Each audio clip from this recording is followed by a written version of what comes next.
이번 강의 소개입니다. 국내 유일의 활판 인쇄 공간인 파주 활판 공방을 찾아가 활판 인쇄의 과정을 살펴봅시다. 학습 목표: 납팔자의 주조에서부터 인쇄로 연결되는 전체 과정을 설명할 수 있다. 타이포그래피 이야기를 하면 활판 인쇄에 대한 내용을 반드시 언급하게 됩니다. 파주 출판단지에 있는 출판도시 활판 공방은 국내에서는 유일하게 납팔자를 인쇄하고 수작업으로 재봉까지 하는 공간입니다. 지금은 잊혀져 가고 있는 납팔자 인쇄가 꺼지지 않도록 계속해서 생명력을 불어넣고 있는 공간이라고 할 수 있겠습니다. 네, 활판 인쇄를 부활시키기 위해서 여러 가지 인쇄기를 모으시고 장인들까지 여기 한 곳에 모아서 이곳을 운영하고 계신 활판 공방의 박한수 대표님을 오늘 만나보도록 하겠습니다. 대표님 안녕하세요. 네, 안녕하세요. 네. 네. 오랜만에 뵙습니다. 네. 네. 일단 활판 공방 소개 먼저 간단하게 해주시겠어요? 네. 여기 출판도시 활판공방은 이제 1880년대부터 1980년대까지 이 활판 인쇄 방식으로 책을 제작을 했었어요. 여러분들이 잘 알던 최남선이가 16살 때 일본에 건너가지고 기기와 기술자들 데려와가지고 민간인 신분으로서는 처음으로 이제 만들었던 책이 여러분도 잘 아는 손이라는 잡지예요. 그리고 이제 대한제국 시절에 정부에서는 박영효가 사절단으로 갔다가 일본의 이 시설과 기술을 가져와 가지고 만든 게 한성승보. 네. 그래서 활자를 직접 주조해서 조판, 문선, 재봉까지 하는 이제 이런 공간입니다. 이 공간은. 네. 이 공간에서 모든 거를 다 경험해 볼 수 있는 거죠? 네, 맞습니다. 이 공간을 꾸미기 위해서 네. 여기 굉장히 많은 기기들과 오래된 인쇄기들 그리고 네. 주조기까지 네, 다 네, 네. 있는 거를 봤는데요. 네. 금전적인 거를 떠나서 굉장히 어려움이 많았을 것 같아요. 네, 이 네, 많은 네. 것들을 다 한 네. 공간에 모은다는 게 특히 어려웠던 점이 뭐가 있었을까요? 이제 제가 기계를 수집하고 이제 시작했을 때는 이미 일하는 기술자들이 다 사라진 시대였었어요. 예, 예. 그 기계는 이제 모았는데 일단 사람 찾는 일이 힘들었었어요. 장인들을. 예, 그리고 이미 기계가 다 이제 정지된 기계들이기 때문에 이걸 다시 한번 이제 살리는데 어떻게 보면은 뭐 거의 암 환자 같은 이제 그런 걸 시술 비슷하게 기계도 다 다시 그래서 이제 살리는 게 가장 조금 거의 한 2, 3년 걸렸죠. 이제 그걸 다시 이제 활자 주조하는 영감님을 찾아내고 이제 또 이제 인쇄하는 분들, 제본하는 옛날에 그 분들 만나가지고 이제 책을 만든다고 했었을 때 다들 반신반의했죠. 믿지도 않고 과연 책이 나올까? 저도 이제 과연 책이 나올 수 있을까라는 그게 가장 조금 어쨌든 그 기간에 한 3년 가까이 걸렸었어요. 네, 네. 원래 북 디자이너셨잖아요, 네, 대표님. 네. 근데 갑자기 이 활판 인쇄, 네. 이 나팔자에 갑자기 이렇게 몰입하게 되신 이유가 계기가 있었을까요? 제가 이제 대학원 때 타이포그래피 논문을 쓰면서 이제 타이포그래피의 의미와 영역이라는 이제 주제를 다루면서 학교 다닐 때는 가장 하기 싫었던 과목이에요. 이 타이포 수업이 약간 이제 힘들었기 때문에. 그런데 그 의미가 되게 중요하더라고요. 이제 활자라는 개념이 모든 물건은 이제 플러스 마이너스 원리지만 이 활자는 좋은 말은 나오면 활자화돼서 천이 되고 만이 되고 이게 이제 그게 어떻게 보면은 서양에서는 그걸 복음이라고 하고 그러니까 우리나라 세종대왕은 그거는 이제 월인천곡이라는 이름을 너무 잘 지은 것 같아요. 그러니까 하나의 달이 청강을 비춘다. 그러니까 인이 이제 단순히 인쇄한다는 프린팅의 개념이 아니라 이제 월은 부처님 말씀이고 그건 하나의 활자일 수도 있죠. 하나가 이제 청강은 세상, 그 비추다라는 것은 밝히다. 근데 활자의 가장 큰 속성이 이제 좋은 말이 나오면은 그것이 천이 되고 만이 되고. 그러니까 요즘에 인터넷 세상에서는 더 그 역할을 하고 있지만 그 당시에서는 그게 이제 되게 중요한 의미를 가지고 있었죠. 인쇄물이 귀한 시절에는 그렇죠. 그런 정보나 텍스트가 이렇게 멀리 퍼져나가는 근간이 되는 게 인쇄였으니까요. 그래서 그때부터 이제 활자에 대한 이제 가치를 좀 알게 되면서 이제 원래 싫어했던 분야였지만 의미를 알고 나니까 되게 중요하구나. 그리고 서양에서는 이 활자를 다루는 사람들, 타이포그래프나 이런 쪽을 하나님 말씀의 관리자. 그러니까 그렇죠. 옛날에는 이제 그런 자세로 그냥 말씀의 이제 관리자면서 전달자라는 그런 이제 의무와 역할을 가지고 있었기 때문에 활자를 다룰 때는 자세가 되게 조금 저희들 이제와는 좀 달랐던 것 같아요.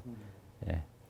그러면 요 활판 공방이 생긴 지도 꽤 많은 시간이 지났죠, 이제. 15년. 15년. 15년. 네. 이 지속적으로 여기를 유지하고 네. 그리고 이런 활판 인쇄를 계속 하시는 게 힘들었을 것 같은데 이런 원동력이 있을까요? 아니면 일단은 역사에서 볼 수 있는 그런 소명 의식 같은 예. 게 생기셨을 것 같기도 하고. 제가 논문을 쓰면서 유럽의 이제 독일, 영국, 프랑스 뭐 이런 유럽 이제 자료나 공간을 보면서 아주 잘 운영을 되고 있더라고요. 이제 그런 이제 박물관뿐만 아니라 이런 이제 공방 개념으로 실질적으로 책을 만들고 그 공간이 이제 돌아가는 걸 보면서 처음에는 그냥 이제 콜렉트로 끝나려고 했는데 중요한 것은 직접 책을 만드는 과정을 보는 게 더 이제 중요하기 때문에 이제 일단 책을 계속 1년에 한 3권, 4권이라도 지속적으로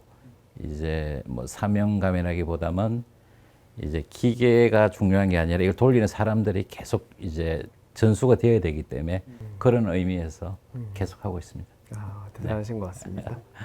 그러면 요즘에는 굉장히 다 디지털이잖아요. 그렇죠. 근데 이 반작용으로 아날로그에 대한 관심도 갑자기 높아지는 경향도 있고, 뭐 레트로라는 그런 트렌드를 따라가기도 하고, 그래서 어떻게 보면 활판 공방도 거기서 어떤 기회 요소를 찾을 수 있을 것 같은데요. 어떻게 생각하시나요? 그래서 이제 아날로그의 장점이 한마디로 이렇게 표현을 해달라고 하면은 맛이 다른 것 같아요.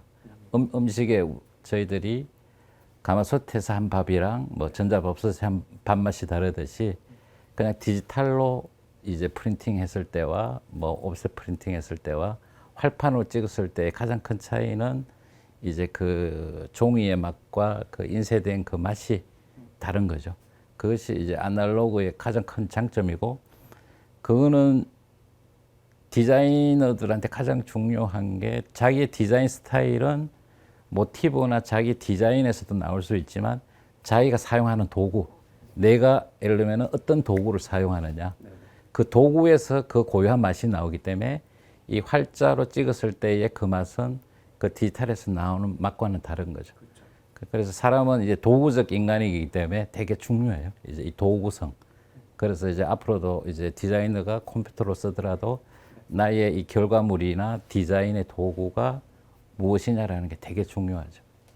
손쉽게 소비할 수도 있는 부분이기도 하지만 네. 디자이너들이 좀 더 이런 옛날에부터 있어 왔던 매체들 그리고 이런 질감, 그렇죠. 매터리얼 이런 네. 것들을 경험할 수 있는 좀 더 관심을 가지는 계기가 되면 좋을 것 같습니다. 네.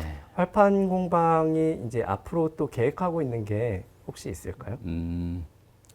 이제 활판 공방은 거의 근대죠. 근대와 이 디지털이 오기 전에 한 100년의 우리나라 인쇄 활자 역사에서 한 중간에 이제 큰 징검다리 역할을 하는데, 이제 조금 여태까지 모은 것 중에 이제 옛날에 금속문부터 뭐 우리가 조선시대의 활자, 그다음에 이제 디지털은 여러분들이 이제 지금 다 하고 잘 알고 있기 때문에 이제 그렇지만 이 근대 활판 이전에 그것을 전체로 다 모아서 활자 박물관을 이제 마지막으로 완성해서 궁극적으로는 지금 계속 준비하는 단계신 거잖아요. 그렇죠. 이제 거기 와서 그걸 다 볼 수 있는. 그렇죠. 이제 책으로 봐서는 이해가 안 돼요. 네, 저도 맞습니다. 뭐 전문가지만 책으로 봐서는 도저히 이해 안 되는 부분을 현장에 와서 직접 돌아가는 걸 보면은 금방 이해가 되기 때문에 네네. 이제 마지 궁극적인 목표는 이제 그런 공간을 마지막에 하는 게 목표죠. 네, 조만간 볼 수 있기를 기대해 보겠습니다. 감사합니다. 네. 그리고 저희 자리를 옮겨서 네, 네. 어떤 식으로 이제 활판 인쇄가 되는지 간단하게 한번 같이 살펴보면 좋을 것 같습니다. 네, 알겠습니다. 네, 활판 인쇄의 순서를 한번 따라가 볼 건데요. 먼저 제일 중요한 게 자모죠. 이제 활판 인쇄소에서 가장 큰 재산이라고 볼 수 있습니다. 왜냐하면 자모가 있으면 모든 납활자를 계속 찍어낼 수 있기 때문인데 한번 설명 좀 부탁드릴게요. 그렇죠. 여기 있는 게 이제 자모 상자고요. 여기에 이제 있는 것들이 이제 자모예요. 그러니까 자모로 뭐 영어로 이야기하면은 매트릭스, 쉽게 말해서 글자의 음원이에요. 이제 글자의 어머니 여기서 찍혀 나온 활자가 이제 어떻게 보면 아들이라고 자식이라는 개념을 보면 돼요. 그래서 이제 원래는 이걸 자모라 그러면은 자모를 만들기 위해서는 이런 식으로 원도를 이걸 원도라 그래요. 이제 그 활자 원도라 그러는데 옛날에는 이걸 일일이 레터링에다가 이렇게 이제 레터링으로 이렇게 다 그렸었어야 됐어요. 이거는 이제 한글 한자. 예를 들면은 한자가 한 14,000자 정도 돼요. 이제 우리가 족보를 만들려면은 14,000자를 이것도 크기별로 다 그려야 돼요. 서체별로도 그려야 되고. 그래서 이거를 새기면은 이렇게 이제 이제 이거 원판이 나오는데 이걸 바탕이라 그래요. 이 바탕에서 그 이제 그 활자 자모 기계로 새기면은 이렇게 이제 그 자모가 나와요. 그래서 옛날에는 이 원도를 그리는 사람을 자부라 그래요. 이제 소위에서 이제 아버지가 글자의 아버지라고 부르는 활자의 거네요. 아버지. 네, 활자의 아버지고 이 자모는 이제 활자의 어머니. 그래서 조금 있다가 이제 저기 나오는 주족에서 찍혀 나오는 게 자식의 개념으로 보면 돼요. 그래서 이제 이 자모가 왜 중요하냐면은 이 많은 한자와 그 한글이 크기별로 서체별로 다 파야 돼요, 이거를. 예를 들면은 뭐 한자 같은 경우 방금 얘기했지만 14,000자, 한글 2,350자 정도가 크기별로 서체별로 이 자모가 다 있어야만 여기서 활자가 나와요. 그 명조 고디 해서 그 사이즈가 보통 초호, 1호, 2호, 3호, 4호, 4, 5, 6 한 8종류가 있어요. 그럼 이 많은 활자를 다 자모로 만들려면 어마어마한 방대한 작업. 그렇죠. 그렇기 때문에 가장 힘든 작업이 이 자모 만드는 작업이에요. 자모를 통해서 이제 납활자를 하나씩 주조를 하게 되는데요. 이게 주족이죠, 대표님. 네. 어떻게 만들게 되나요? 이제 자모를 여기에 있는 이 자모를 가지고 여기에 있는 게 이제 자동 활자 주족이에요. 이게 한 이제 납, 주석, 아연, 안티콘이 합금인데 이게 한 400자 정도에서 녹아요.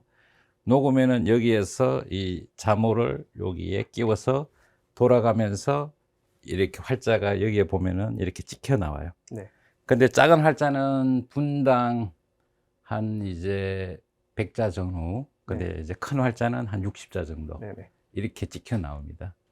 그래서 옛날에는 이게 자동 조종일 때는 전기로 이렇게 돌아가면서 전기로 히트해서 녹여서 활자가 나오는데 이제 옛날에는 전기나 이런 게 없는 전에는 손으로 돌리면서 이렇게 녹여서 수치로 녹여서 이 활자를 뽑아냈었어요. 1800년대에는.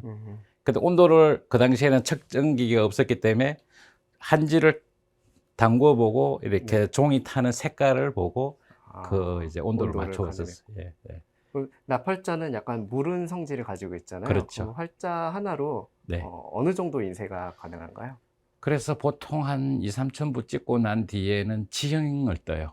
지형을 보관해서 다시 이제 지형에 다시 납을 부어서 연판을 만들어서 재사용. 재사용. 예, 납을 계속 재사용을 재사용. 하는 거군요. 네네네. 그러니까 이게 무르기 때문에 네. 이제 안티곤이라는 이렇게 그 재료를 넣어서 좀 딱딱하게 해서 그렇기 때문에 초판본이 그러니까 이 책의 상태가 좋아요. 초판본일수록 네, 그렇죠. 이제 예. 활판 인쇄 깔끔한 맛이 인쇄물은, 인쇄가 아주 퀄리티가 훨씬 예, 좋은 거군요. 다르죠. 그래서 초판본의 가치가 거기서 좀 다르죠. 초판본을 좀 찾아야겠네요. 예, 활판 예, 인쇄 예, 예. 인쇄물을 찾으려면. 그렇죠. 재판하고 차이가 있어요. 인쇄를 그렇죠. 했었을 때. 예, 여기까지가 이제 그 활자 주조 과정입니다. 네. 네. 네, 여기 납활자들이 굉장히 많이 꽂혀 있는데요. 다음 네. 과정은 어떻게 되나요? 네. 여기 활자를 주조한 다음에 여기에 문선대라 그래요. 문선대 활자를 꼽아 놓은 다음에 이제 원고, 옛날에는 다 육필 원고니까 원고를 보고 글자를 이렇게 원고대로 하나하나 이제 뽑는 과정. 그러니까 걸을문에 뽑을 선자. 그래서 문선이라고 해요. 근데 이제 여기에 활자들이 쭉 꼽혀 있지만 이거는 이제 그 배치의 나름대로 원리가 이렇게 있어요. 예를 든다면은 이제 이런 는자나 뭐 이런 이제 다자 이런 건 워낙 사용 빈도가 많기 때문에 그렇죠. 이게 이제 손이 가기 이제 가장 편리한 곳 여기에 이걸 이제 그걸 대출이라 그래요. 네. 이제 많이 빠져나온다고 해가지고 그러니까 빈도수가 좀 낮은 거는 소출. 그 다음에 이제 아주 이제 빈도수가 더 낮은 것은 이제 벽자라고 해가지고 이 밑에. 그리고 이제 뭐 신문사의 이 문선 순서와 예를 들면 출판 이제 그 단행본의 이런 이제 문선의 이 대는 조금 약간 차이가 있어요. 그래서 여기에서 하는 작업이 그러니까 보통 하루에 이 문선하는 사람이 이제 뽑을 수 있는 게 소설로 말하자면은 이제 한 7, 8페이지 정도? 8페이지 정도? 하루에 뽑을 수 그거밖에 안 되나요? 예. 소설 기준으로 했을 예, 때. 그렇죠. 이제 네. 소설 기준으로 했을 때 하루에 한 8페이지 정도. 아, 그러니까 이제 이분들은 우리가 키보드 자판을 안 보고 치듯이 거의 뭐 이렇게 손이 저절로 이제 그러니까 자동적으로 가서 이렇게 뽑는 거죠. 뭐 인쇄물의 특징에 따라서도 이제 문선대 배열이 바뀐다는 그렇죠. 것도 네, 흥미롭네요. 예. 네. 그리고 이제 서양에는 알파벳, 대문자, 소문자, 약물 해봤자 요 한 칸 안에 다 네, 들어가지만 26개. 네. 저희들은 이 한글이 크기별로 서체별로 그렇죠. 한글 한자 특히 뭐 영어, 일어, 독어, 불어 전 세계 언어가 우리는 활자가 다 있어야만이 그렇죠. 책이 나오기 때문에 그 당시에는 이 활자 양이 어마어마하게 많았던 거죠. 그렇죠. 그래서 서양 사람들도 일단 이거 보면 일단 놀라워요. 음, 자기들은 이렇게 딱 요 한 케이스 안에 다 있지만 그렇죠. 이 일단 양이 그 정도 방대했고 그만큼 힘든 작업이었죠. 저희 이 활자로 책을 만들던 시대에는. 그렇죠. 예, 그래서 이렇게 해서 여기에 뽑은 활자들을 여기에 담아 놓는 거죠. 여기서 이제 문선 작업은 끝이 납니다. 네. 그러면 요 작은 네모가 어떻게 보면 판면의 크기가 되겠네요. 책에서. 판면은 이제 조판에서 이제 다시 아, 예, 문선하고 조판으로 예, 넘어가야 조판으로 되는군요. 넘어가서 이제 거기서 판면을 이제 아. 다시 거기서 결정을 해서 짜기 시작하죠. 그럼 조판으로 한번 예. 가볼까요? 네, 네. 네, 조판하는 과정으로 넘어왔는데요. 네. 한번 설명해 주시겠어요? 이제 여기에 문선했는 이제 여기 있는 것들이 문선한 글자를 가지고 그 다음 과정은 이제 판을 짠다고 해서 조판이라고 하기도 하고 네. 그 다음에 여기에 보면 글자를 씹는다고 해가지고 식자라고도 해요. 네네네. 그래서 이제 이 조판 작업은 보통 아까 이제 하루에 8페이지 정도 문선을 할 수 있다면은 네. 여기는 하루에 소설 한 24페이지 정도 한 사람이 짤 수 있는 페이지 수가. 그러니까 옛날에는 출판사에 이 조판공이 뭐 엄청 많았죠. 100명 정도 그렇죠. 이제 그 많은 책 한 권 하려면 예. 근데 요즘 이 디자이너들이 하던 이제 소위 말해서 이제 레이아웃 작업을 이 시대에는 이제 이 조판에서 작업을 했죠. 그러니까 타입 세팅하는 거, 디지털 그렇죠. 스터디 타입 세팅하는 게 이 조판 과정이라고 보면 되고 그렇죠. 지금도 한자말 조판이란 말을 쓰는 데도 많이 있더라고요. 그렇죠. 네. 이제 뭐 여기 있는 거를 이제 인대루라 그래요. 인대루라고 해가지고 이제 행간을 이제 네, 그렇죠. 요걸로 조정을 해요. 이제 행간목이라고 하기도 하는데 그리고 요 사이에 작은 것들 요런 것들은 이제 공목. 네, 공목. 이제 띄워쓰기 띄워쓰기. 하는 걸 이제 공목이라고 하면서 네네네. 그래서 활자 크기는 요즘 같이 변형을 못 줘요. 그렇죠. 그러니까 아주 있는 활자 크기는 이제 작은 행간은 미세하게 조정할 수 있지만 그렇죠. 그 이제 활자 크기는 변화를 못 주고 그리고 이 시대는 여기 사선 넣기가 힘들어요. 거의 수직밖에 안 돼요. 그죠, 그죠. 이 당시에. 수직수평으로밖에. 그러니까 이제 옛날에 수학책 같은 게 루터도 있고 기호표도 있기 때문에 네네. 하루에 한 페이지 두 페이지 짜기 힘들어요. 한 사람이 조판공이. 그러니까 화학책이나 이런 수학책 조판은 엄청 힘들었던 거죠. 네. 그래서 이제 디지털하고 같이 생각을 해보면 네, 네. 저 공목이 낱말 사이 간격, 그렇죠. 띄어쓰기 간격을 조절하는 거고 그렇죠. 지금처럼 그 디지털에서 마이너스 자간 주는 그렇죠. 네거티브 자간은 이때는 상상하기 어려운 그렇죠. 불가능. 그렇죠. 네. 좀 넓히는 거는 미세하게 그렇죠. 조절할 수 예. 있고 그리고 아까 요 행간을 조절하는 거는 일본 용어이기 때문에 영어식 표현은 이제 레드, 레드. 그 리딩 조절할 그렇죠. 때 그 행간 조절하기 위해서 이제 뭐죠? 한글로는 행간목이라고도 하기도 행간목. 예, 네, 행간목이라고도 해요. 예. 그렇게 해서 이렇게 넣어갖고 네. 행간과 자간을 자간을. 미세하게 조절할 네. 수 있는 그래서 문선에서 골라온 글자들을 네. 이렇게 요게 그러니까 이제 판면이 하나가 되는 그렇죠. 거죠. 요 네. 하나가 네, 네, 한 네, 판면이 지면에 되고. 들어가는 한 판면의 크기 정도 되는 것 같습니다. 네, 맞습니다. 네네. 네. 그래서 여기서 해서 여기 1페이지부터 순서대로 이제 이렇게 쫙 그, 담아 놓는군요. 예, 이렇게 해서 이제 뭐 이러면은 이제 책이 끝날 때까지 이제 담아 놓는 여기 이제 조판대 풍경이에요. 여기 조판대 풍경. 이제 이런 데는 약물도 있고 네네. 약물들은 이제 요런 데서 뽑아 가지고 이제 계속 이제 조판을 하기 시작하죠. 그럼 문자부나 약물 이런 것들은 저희 문선에서는 안 빼고, 하나요? 네, 빼고 예, 빼고. 이제 예. 글자만 가져오고 그렇죠. 조판 과정에서 약물과 약물과 인대류, 뭐 작은 행간은 여기서 조정을 하는 거죠. 그리고 이제 판면에 이제 공간 그런 네. 것들을 다 여기서 하는 그렇죠. 거군요. 네, 네, 다음 단계로 한번 넘어가 볼까요? 네, 네, 이제 조판이 되면 이렇게 인쇄기로 넘어와서 찍게 되잖아요. 네. 그래서 이거 한번 설명해 주세요. 이제 여기에 한 페이지 한 페이지 조판된 거를 네. 여기 이제 인쇄기에 네, 이렇게 이제 여기에 놓고 그렇죠. 요 빼가지고 한 페이지, 네네. 두 페이지, 네 페이지, 뭐 때다 8페이지 놓고 인쇄를 하는 거죠. 네. 인쇄를 하게 되면은 이제 이런 식으로 네. 이제 인쇄 결과물이 네. 이제 나오게 됩니다. 음, 그 옛날에는 이미지 같은 경우에는 이제 동판이나 이렇게 그렇죠. 목판으로 파서 큰 제목 활자 같은 경우에는 네. 실질적으로 이제 그 판을 요 활자 높이와 똑같이 맞추어서 그렇게 인쇄를 하게 되죠. 네, 그럼 이렇게 나오면 이거를 네. 접으면 이제 책이 되잖아요. 그렇죠. 책 나온 거 한번 볼까요? 그렇죠. 네, 네, 이렇게 인쇄된 이제 인쇄물들을 다 이렇게 접어서 이렇게 재단을 하고 재본을 하고 이렇게 광장을 거치면은 이렇게 책이 완성이 되죠. 이 나팔자로 인쇄한 이제 활판공방에서 이제 출간한 책 중에 하나인데요. 그렇죠. 이제 여기는 이제 유명한 3, 40년 된 이제 문단 데뷔 시인들이 한 4, 5천 편 시집 중에 100편만 골라서 이 시선집을 만들어요. 그래서 여기 인쇄된 인쇄물을 가지고 한 권에 이렇게 이제 책이 탄생하게 되고, 그리고 매 책마다는 이제 시인이 직접 앞에 6필시로 한 권을 써서 자기 낙관을 만들어서 찍고, 요 안에 내용들이 이제 요렇게 이제 활자로 인쇄된 책의 느낌이 이렇게 나오게 되는 거죠. 네. 이 나팔자로 인쇄한 인쇄물이 네. 보통 옵셋 인쇄하는 것보다 훨씬 오래 지속성이 좋잖아요. 그렇죠. 네. 이제 우리가 햇빛을 받으면 창가에 한 달도 안 가서 책 색깔 잉크가 날아가 버려요. 파란색부터 해가지고. 그렇죠.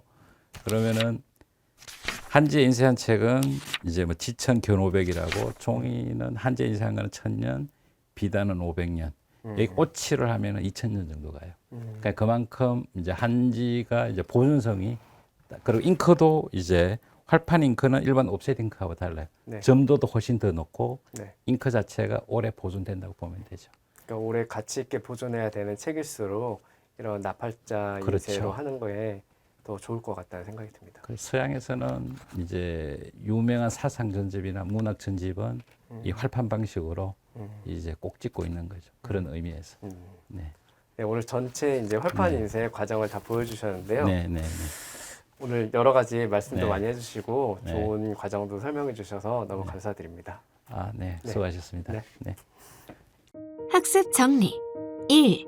나팔자의 주조에서부터 인쇄까지 이어지는 활판 인쇄의 모든 과정은 타이포그래피 방법의 중요한 배경으로 이해하고 있어야 한다. 해당 영상에 사용된 자료 출처는 출처 목록 1주차에서 다운로드 가능합니다.